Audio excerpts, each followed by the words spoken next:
This is a Navigator School's professional development on observations and feedback meetings. You will need the following materials before you get started: the Teach Like a Champion 2.0 Field Guide, an observation feedback script, or a collaborative assessment log from your district. In this professional development, you will define some essential Teach Like a Champion techniques for classroom management, outline the coaching process, and apply the coaching process through practice. Before we dive in, let's take a look at a coaching session for musicians. As you watch the video, think about the following questions. What does the coach do to teach his musicians to play better? And what makes his coaching so effective?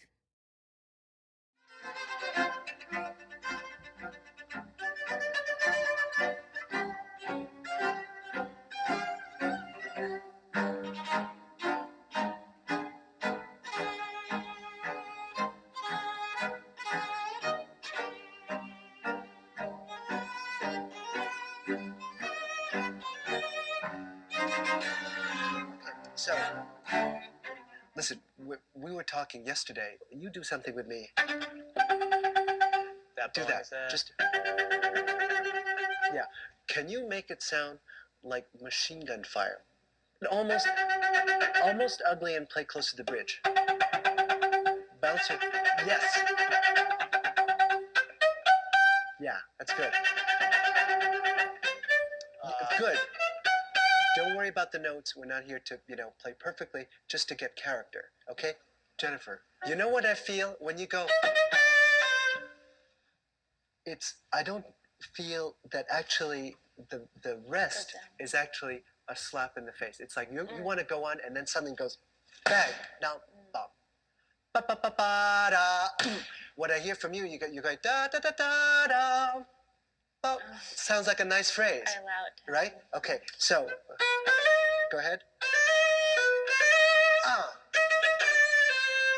Bum, bum. Good. Wait, and then same thing. Bum, bum. Yeah. Right? All the way to the end. So let's try 33 again. Really don't give up. All right? 3, 4.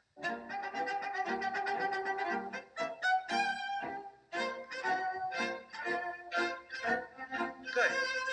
Kari, it's fabulous. But you know what? You play it one more time. Right. You're giving it away. Okay. You're making it explode too soon. So suppress it. All of that great thing, just put a lid over it. Don't take away any of the energy, but just put a lid over it. Let's try it again. All right? Gotcha. 3, 4. Yes. Do you hear it? Sounds better, huh?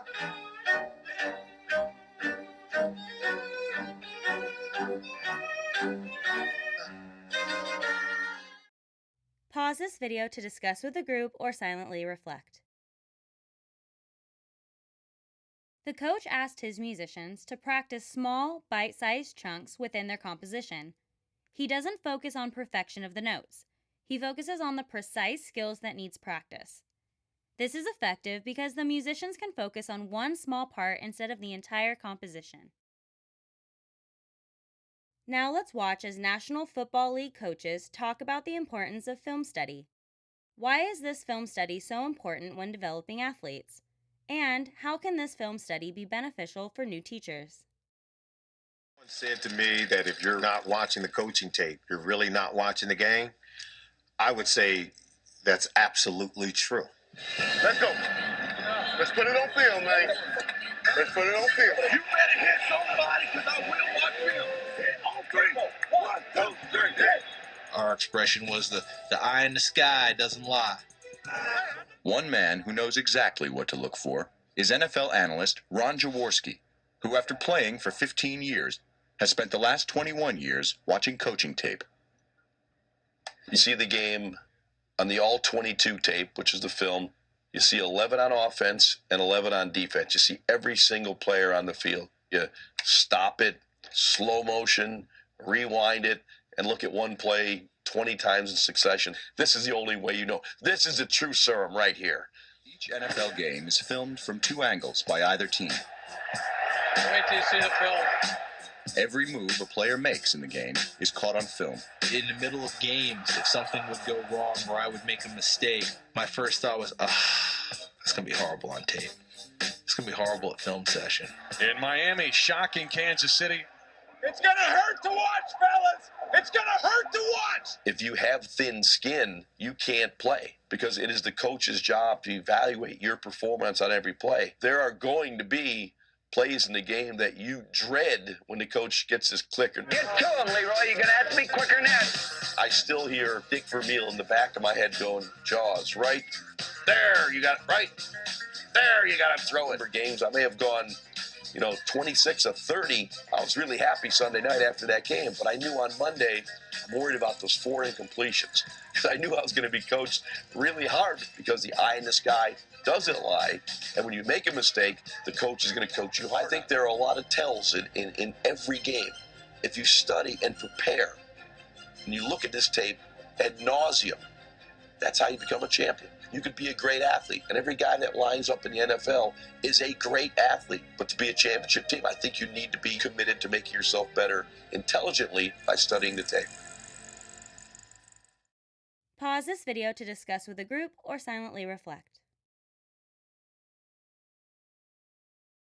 This film study is important for developing athletes because it helps them identify gaps in their game.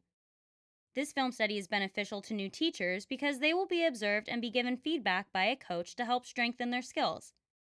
Being able to see yourself in action on film can be very eye-opening and benefit the teacher in becoming more self-aware and self-reflective. So we've come to a core idea. Teachers can be just as intentional as professional musicians and athletes when developing and refining their teaching practices.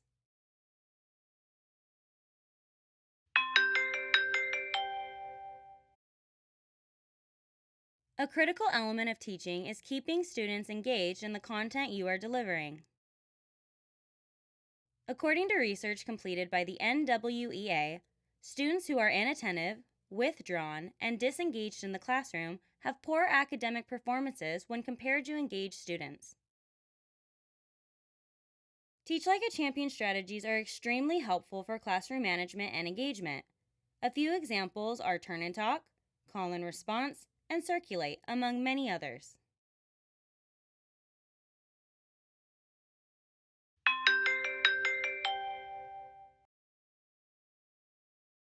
Let's see an observation in action. Watch as the coach observes the lesson, taking notes and seeking to find the highest leverage action step.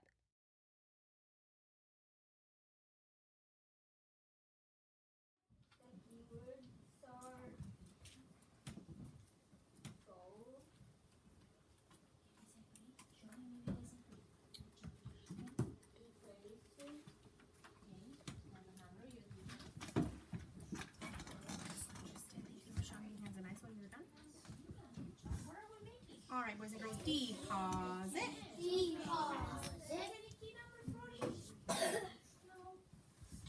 Thanks, Diego, for showing me your eyes.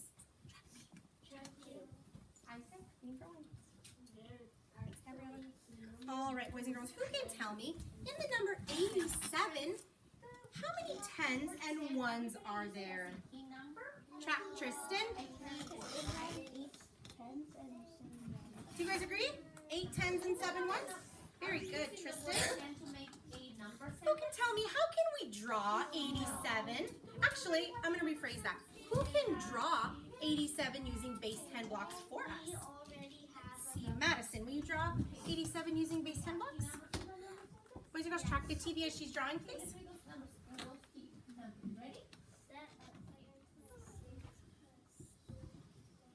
All right, boys and girls, looking at what Madison drew, do you guys agree that for 87 we have 8 10 blocks?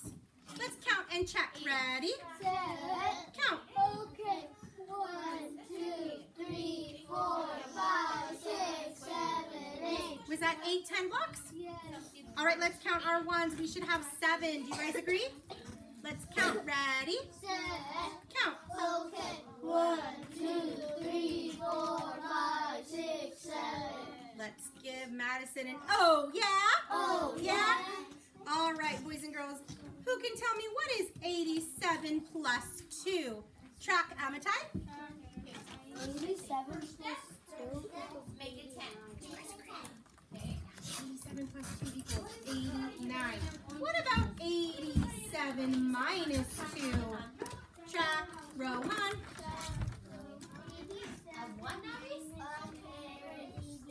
Okay, you guys agree? Very good. All right, now. During the observation, the coach uses a script. The script is used by the coach to add notes to during the observation and also as a guide for the feedback meeting later. It consists of multiple parts. First, the coach goes into the teacher's classroom, sets up an iPad to video the lesson, and takes notes during the observation. The notes can include the teacher's strengths or strategies that are being implemented, general things that are noticed, and possible action steps. The coach is in the room recording and observing for 20 to 30 minutes, or until the coach identifies a high-level action step. This is where the script begins. This is what the coach will actually be saying to the teacher during the feedback meeting later. If multiple strengths are seen, you can narrow down to specifics for the shout-out.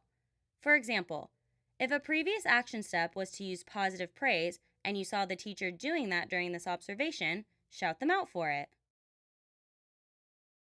This section is where the coach will embed an exemplar see it video. For example, if the coach believes that the action step for the teacher is to use turn and talk, the coach would find an exemplar video of another teacher using turn and talk during his or her lesson. The coach may also accompany the video with a few thought-provoking questions for the teacher to think about as they watch the exemplar video.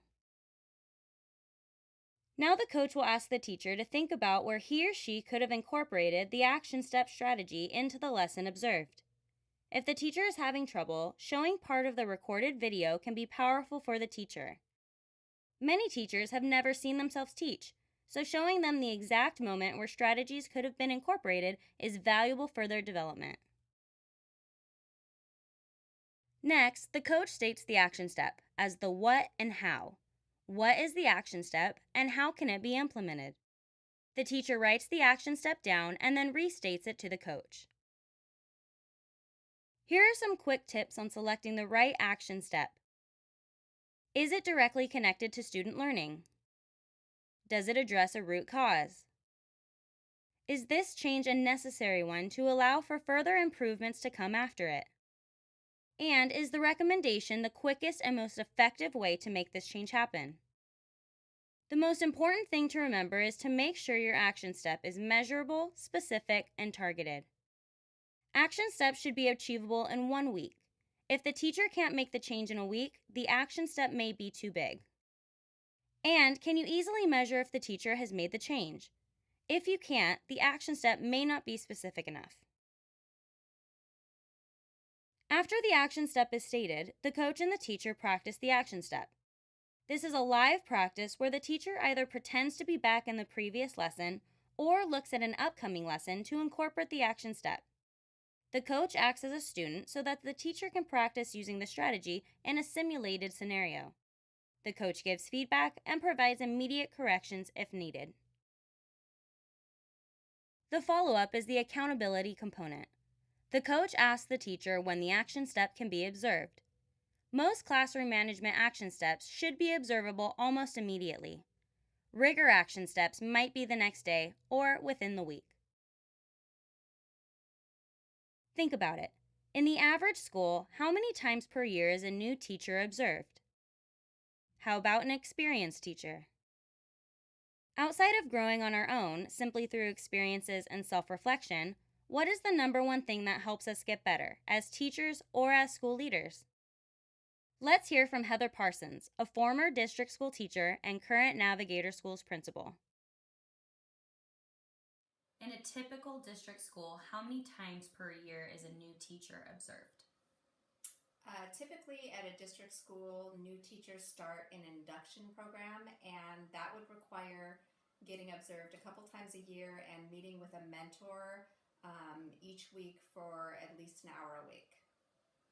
How about an experienced teacher? I would say all districts differ a little bit in how often or how frequent they observe experienced teachers. It could be once or twice a year, and for more senior teachers, it could be every couple of years. What is the number one thing that helps us get better? The number one thing that helps us get better is absolutely receiving feedback on our practices and being self-reflective. So we've come to a core idea. By receiving weekly observations and feedback, a teacher gets as much development in 1 year as most receive in 20. So, as a coach, how do you prepare for observations and feedback meetings? First, block time in your schedule each week for observations. Then, find a time for a weekly feedback meeting that works for you and the teacher you observed. Next, as you observe and record the lesson, find the highest leverage action step using the Teach Like a Champion 2.0 field guide as a reference. Finally, plan and prepare for your upcoming feedback meeting using the observation feedback script or your district-approved assessment log.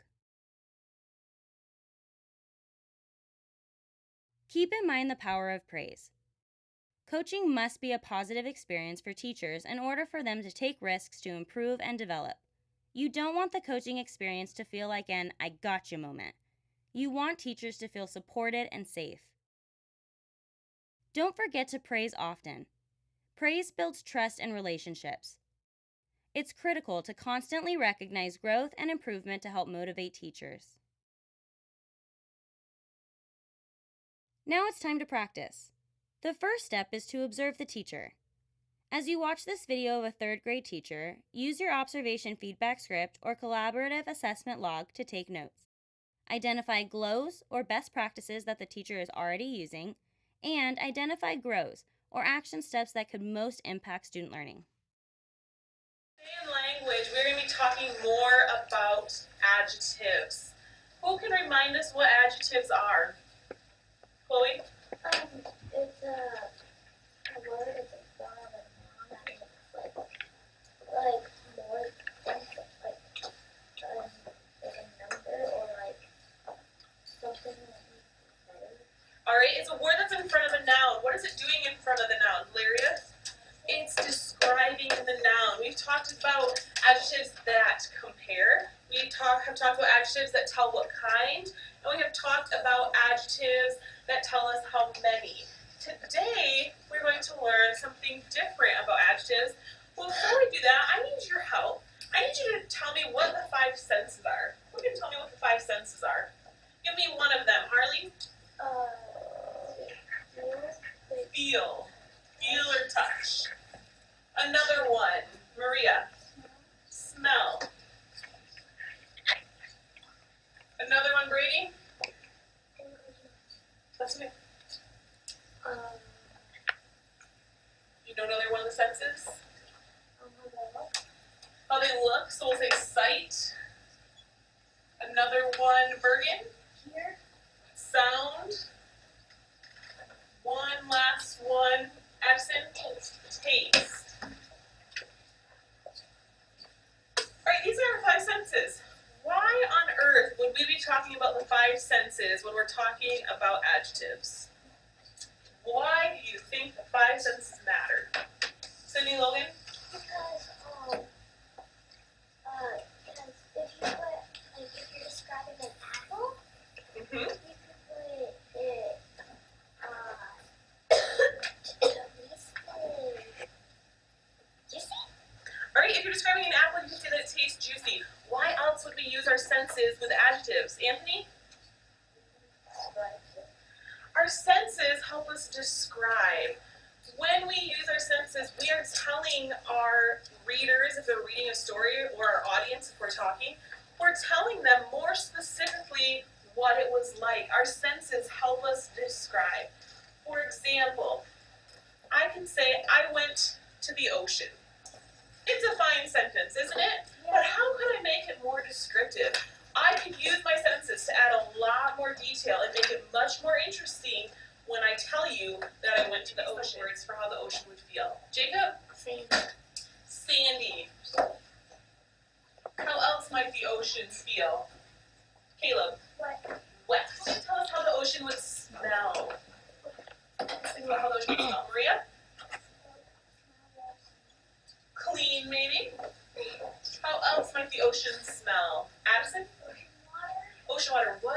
ocean water smell like? Salt, salty. Let's think of one more. How else does the ocean smell? Isaac? Like fish. Fish, that's a good one. It does. You've been to the ocean and sometimes it smells fishy, kind of gross. Well, look. What will it look like? Jacob. Awesome. Awesome. Can you think of a more specific word to describe the ocean, not how you feel about it? Clear. Clear. It might look clear. It's a good sight word. Madeline? Blue. Blue. We're describing the color. We have a good list of sight words. How would the ocean sound? Who could tell us good descriptive words of how the ocean would sound? Bergen? Quiet. Maybe quiet if you're out there in the early morning. How else would the ocean sound? Kennedy? Noisy. How else could it sound? Harley? You might hear seagulls chirping. Seagulls, good one. We might hear seagulls at the ocean. Chloe? Like waves crashing. Crashing waves, you might hear. Good descriptive words for the ocean and how it sounds. Finally, taste. Hopefully you don't taste the ocean too much, but if you did taste it, what would it taste like? Isaac? Salty. Salt water. How else might the ocean taste? Caleb? Gross. It does taste pretty gross if you get it in your mouth while you're swimming. What else could we describe the taste? Any Livermore? Sandy? Sandy, maybe. If you get some sand in your mouth. Alright, hands down. Do you see how the senses help us to describe the ocean? I just said I went to the ocean, but now I can tell you so much more about the ocean. I can tell you that I went to the ocean and it was really wavy. The sun was setting and it was quiet and the water was clear. I could hear a few seagulls chirping. I got some of the water in my mouth and it tasted sandy. Isn't that much more interesting when I tell you that than just saying, I went to the ocean? As I watched the lesson, I noticed multiple strengths. I noticed the teacher started the lesson with a review of the concept. She asked multiple students what an adjective was, then asked for examples. The class also seemed very calm. Many students were raising their hands to participate, which shows that they were engaged in the lesson. The teacher also brought out concrete materials, the Oreos, to help aid in the engagement level. She also used the Teach Like a Champion strategy precise praise. A possible next step that I noticed right away was the ratio of teacher to student talk. The teacher seemed to be doing a lot of the talking, and only one student at a time would answer. There are multiple strategies to use to up the ratio of student talk. The one that immediately came to my mind was Teach Like a Champion strategy turn and talk. Did you come up with a similar action step? Discuss with your group what action step you chose and why you thought it was the highest leverage. Now it's time to plan your feedback meeting. List the strengths you want to shout out. Then identify the highest leverage action step. Once the action step is identified, find an exemplar video showing the strategy being utilized correctly. Then, decide what section of the teacher's film you want to watch together to help identify where the strategy could have been implemented. Develop questions to ask during the video to help the teacher see the gap, clearly name the gap, and then plan for practice. Pause this video to create a script for your feedback meeting. The shout-out that I used was based on the precise praise that the teacher used. Hopefully, when you shout out the teacher, you can use strengths that are based on previous action steps. The action step I chose was to have more student talk using the TLAC strategy turn and talk. Because this is a practice, I did not search for an exemplar video, but I added a task that I would want the teacher to answer based on the action step. Identify the benefits of using turn and talks within a lesson. I scripted out what I would say to the teacher in order for them to be able to identify the opportunity to incorporate turn and talk in their lesson. When we watch part of the teacher's lesson, I would want her to identify where she could have used a turn and talk. Then, describe how turn and talk is valuable. After the gap is identified, I will clearly state what the action step is, the what and the how. The teacher will then write the action step down and restate it to me.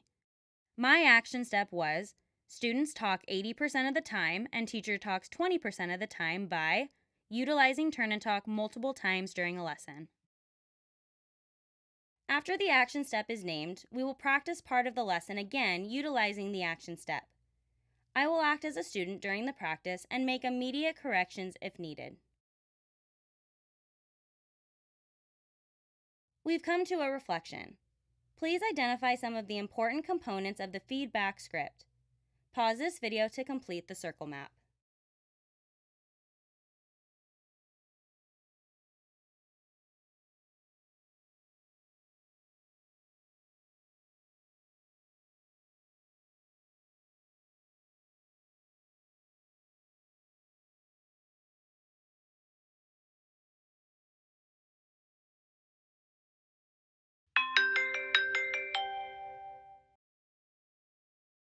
Now let's watch a feedback meeting in action.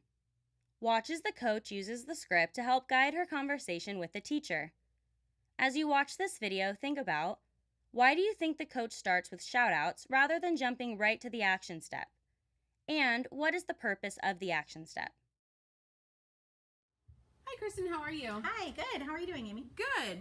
So I wanted to get started with our meeting today by talking about your last week action step, which was teacher radar in your center. And when I observed last week, I saw you doing a really great job using teacher radar. So that's a huge strength. Thank you. So excellent job on that. How has this helped your classroom management? I think just the students knowing that I'm constantly looking at what they're working on, and they're not able to just sit there and get away with anything because I'm constantly moving around, checking, making sure they're doing the do now, or they're working on the problem that's up on the board. And so, and students want to show me that they know what to do, and that they know how to incorporate the strategies that we're learning. Yeah, and I also saw you do a really great job when you were at your teacher center, not only managing the students in your center, but also keeping an eye on the kids in the GG, which has been kind of something you have been wanting to work on. And so I saw you do a really great job of constantly keeping up, using least invasive with those kids. So great job on that as well. Thank you. That has definitely been something that's been really beneficial to my GG, or to my centers and the students at GG. So thanks for noticing that. Yeah, so great job. So today we're going to look at the Teach Like a Champion strategy cold call. As you watch this video, I want you to identify two different purposes and ways that they used cold call. Okay. Take a look at, this is Iram from HPS. Word number 2, Brooke. Word number 2 is straight. Everyone? Straight. Word number 3, Jocelyn. Healthy. Everyone? Healthy. Word number 4, Elena. Sugar. Everyone? Sugar. Pointers on box 2. Pointers on box 2. Alexander. Panting. Everyone? Panting. Track Jalen. Not Jalen. So Jalen, what does panting mean? It means What's it? panting. All right. So what were the two purposes that Iram used cold call that you noticed? In the video, I noticed that she used cold call to check for understanding, to make sure that the students understood what they were learning. And also she used it to check for student engagement, to make sure that they were following along, they knew where they were, or they knew where the teacher was. And that's it. Yeah, absolutely. Those were the two main reasons that she was using it in her center. How could you incorporate cold call into your lesson to make it more valuable? I think that I could incorporate cold call in my lessons to make it more valuable by calling on students that do not have their hands raised, because the students that have their hands raised are the students who know the answer and they want to share with the group, where the students that don't have their hands raised, if I cold call on them, it tells me that they understand what we're learning in my center or in my direct instruction, and also making sure that they're staying engaged in the lesson. Great. So we're going to take a look at a little bit of your lesson that I came in and watched and observed, and we're going to identify some opportunities where you could incorporate cold call into your lesson. So let's take a look.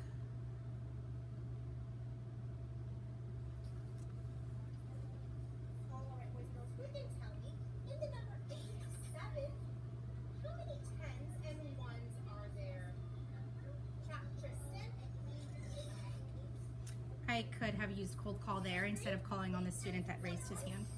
Great. Who can tell me, how can we draw 87? Actually, I'm going to rephrase that. Who can draw 87 using base 10 blocks for us? Madison, will you draw 87 using base 10 blocks? I could have used cold call again there to make sure that all of the students knew how to draw a base 10 block, or the number 87 using base 10 blocks. Oh, yeah? All right, boys and girls. Who can tell me what is 87 plus 2? Track hammer time. And once again, I could have used cold call there as well to check for engagement. Excellent. Yeah, so I've noticed that you've picked out some really good spots that every time you're asking a question, you're immediately going to the raised hand. And I like that you're thinking about ways that you could engage by having them all do it like you just said, or by picking a student that didn't have their hands raised. So great job. So this week, your action step will be using cold call. Okay. And we'll have it be using cold call 90% of the time during your lesson.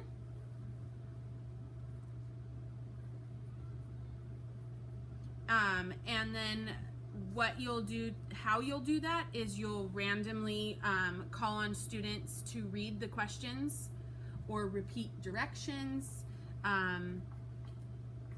You will also use the strategy cold call to have students answer questions to check for understanding, which you said.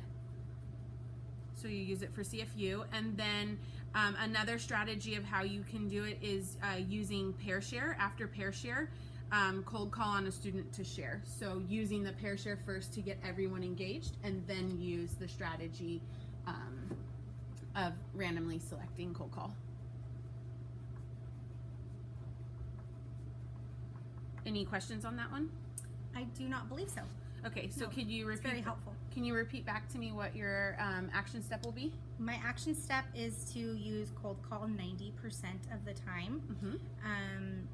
Randomly call on students to repeat directions, or randomly call on students who don't have their hands raised when I ask a question, and use it to check for understanding, to check for student engagement. Use cold call after I do pair share. To make sure that the students were actually sharing on topic. And I think that was it. Great. So let's get to the practice portion. Okay. So let's have you practice using cold call. So have you teach in your center. Okay. You can ask some questions, and then we will practice using the strategy. All right. All right, ready to do the practice? Yep. Track me.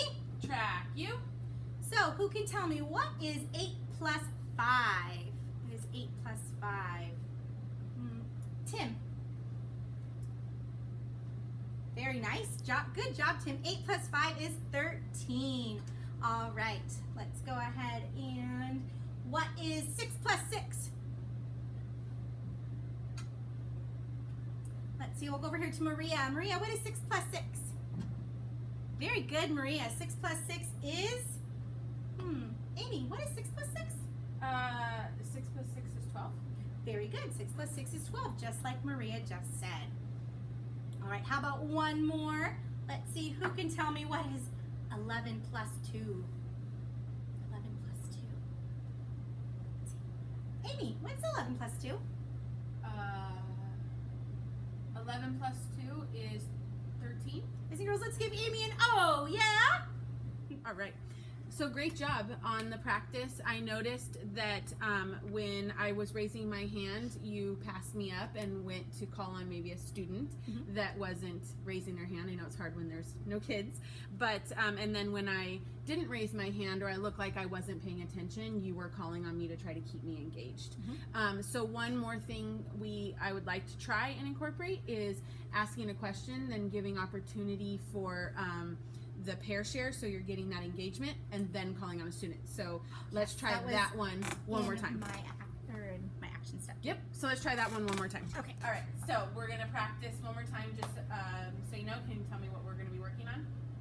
We are going to be working on addition. Addition. Okay, good. All right. Here we go.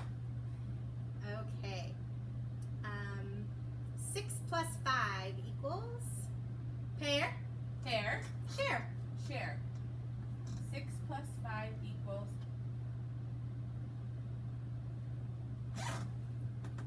All right, eyes on me. Eyes on you. All right, who can tell me what is 6 plus 5? I heard some really great pair shares here. Let's see. Give me 6 plus 5. 6 plus 5 equals 11. Do you guys agree that 6 plus 5 equals 11? Very good. All right, good job. Perfect. So great job. I would love to come see this in action next week. Okay. What would work best for you and what you got going on in your classroom? Monday and Tuesday morning, I'll be doing centers, so that would be a really good opportunity for you to come in and to observe cold call. And in the afternoons on Monday and Tuesday, I will be working on science and ELD. So if you want to come in and observe cold call then. Perfect. Yeah, maybe I'll come pop in a couple times throughout next week and look for this technique, and I look forward to seeing it in action. Well, thank you. Thank you for helping. I think this will be really good for my students. Awesome. Well, thank you so much. Pause this video to discuss with a group or silently reflect. The coach starts with shout-outs in order to validate a success at the beginning of every meeting. This also starts the meeting on a motivating and positive note. The purpose of the action step is to identify gaps and improve teacher performance with the support of an individualized coach. So we've come to a core idea. During the feedback meeting, the coach helps the teacher see the gap, which will allow him or her to become a more effective teacher in the next lesson. Now it's time to practice a feedback meeting. With a partner, practice a feedback meeting using the script you created earlier. Round 1, Partner A will be the coach and run through their script. Partner B will act as a teacher. Go through the entire script, including the practice session. After the feedback is over, Partner B will give glows and grows. Then it's time for round 2. Partner B will now be the coach and Partner A will act as a teacher. Go through the entire script, and then Partner A will give glows and grows. Pause this video to practice the feedback meetings. We've come to a reflection. Please pause this video to complete the partial multi-flow map. The event is, teachers receive weekly observations and feedback meetings. What would the effects of that event be? Write them on the right.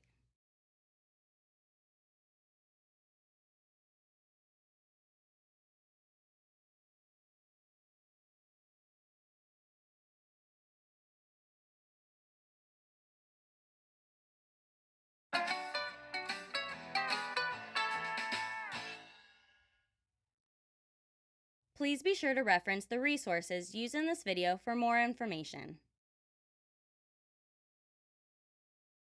Thank you for watching the Observations and Feedback Meetings Professional Development.